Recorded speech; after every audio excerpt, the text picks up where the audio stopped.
kujenga umoja wa kitaifa kwa kushirikisha jamii katika mchakato, hasa vijana na wanasiasa.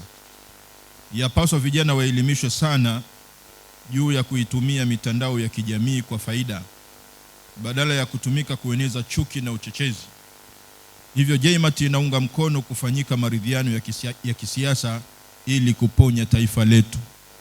Kukataa maridhiano si uungwana na wala si ustaarabu, bali ni kulitakia shari taifa letu.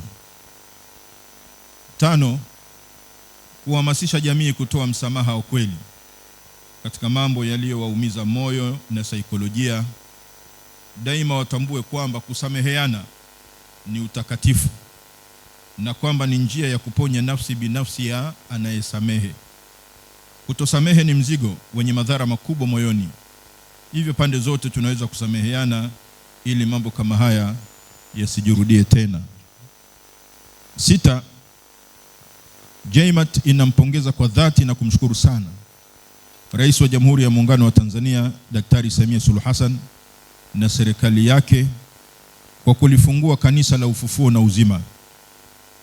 Hii ni hatua muhimu katika kuleta ustawi wa serikali na waumini wa dini mbalimbali. JMAT pia inampongeza sana Waziri Mkuu wa Jamhuri ya Muungano wa Tanzania Mheshimiwa Daktari Mwigulu Lameck Nchemba kwa juhudi anazochukua kurejesha utengamano, upendo, usamehevu, amani na umoja wa kitaifa.